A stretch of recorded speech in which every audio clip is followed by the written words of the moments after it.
Hello and welcome to the first scene of our Populism in Progressivism series. This scene is about the Populist Party in the Omaha Platform, which is why the scene anchor is a party on a train platform to Omaha. To give you some background, populism was a movement started by farmers to bring the government back to the people. Although the Populist Party never elected a president, many of their ideas were adopted by other parties and became a reality during the Progressive era. To get a better idea of what the populists wanted, let's walk over to the platform. First, take a look behind the ticket office at that staircase. Doesn't that staircase look familiar? Well, it should, because this staircase is a recurring symbol for populism and progressivism. This time period was dominated by steady progress through many reforms, which is symbolized by the steady progress you would make as you climb our progressivism staircase. Next, take a look at the party on the platform. Some people are holding up a sign that says People's Party, which is another name for the Populist Party that you should know. The Populist Party, or People's Party, was a short-lived political group that was mostly made up of farmers, which is why we've drawn some of the partygoers to look like farmers. Next, take a look at where these partiers are standing. The nearby train is headed to Omaha, which should help you remember that the populists are partying on the Omaha Platform. In 1892, the populists met in Omaha, Nebraska, and wrote down all of their demands into one document called the Omaha Platform. The populists even ran a campaign for president on this platform, but lost the election. However, their demands remain important, as we'll see later in this video. Next, take a look at the bear sitting outside the ticket office. What a weird looking bear. Aren't his eyes a little too big?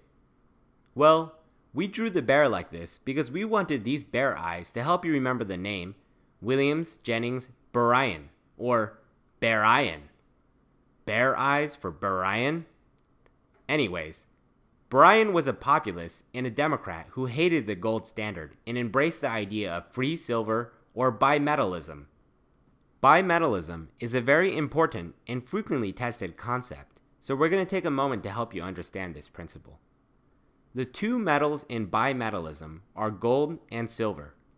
You should know that gold is much more precious than silver, just as a gold metal is better than a silver one. The US dollar was backed by gold at the time, which meant that any dollar could be exchanged for its equal value in gold. This made the dollar resistant to inflation. This means that the dollar did not easily lose value over time, as gold doesn't easily lose value over time.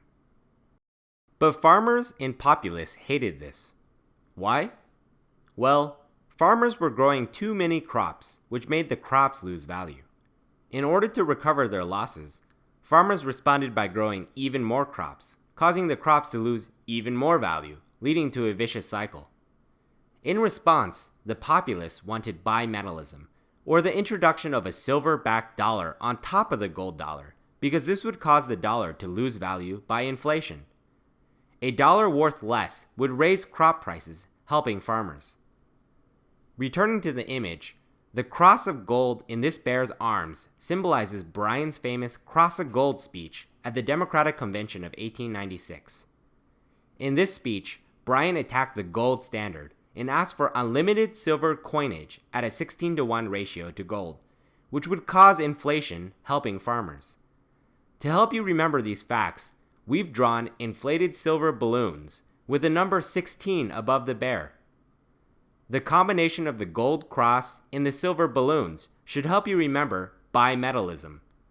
The populists loved this and also nominated Bryan for president in the election of 1896. So what happened in that election? Inside the office, take a look at the king with a recurring M or MC symbol on his crown.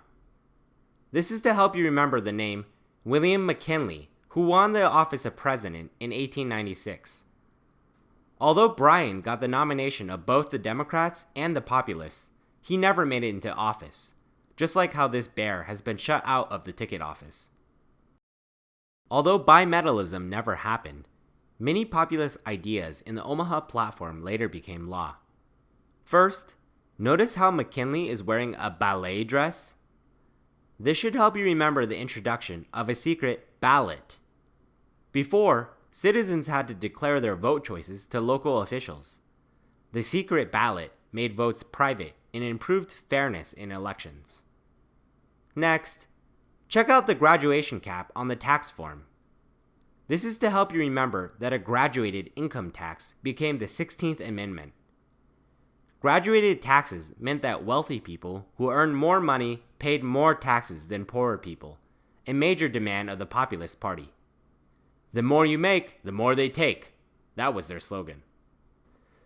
Next, take a look at the train in McKinley's other hand. We've drawn this train here to help you remember the populist demand for government regulation of railroads, which became law around the early 1900s. Finally, check out the sign below. A direct tour of the Capitol is listed for just $17. What a deal! This should help you remember that the direct election of senators was integrated into the 17th Amendment. Before, senators were chosen by elites during secret meetings. After the 17th Amendment, the power to choose who became senator was given back to the people. And that's it for this image. Just remember our party, our bear, and our ticket office, and you'll be in great shape for any question about the Populists or the Omaha Platform. See you next time.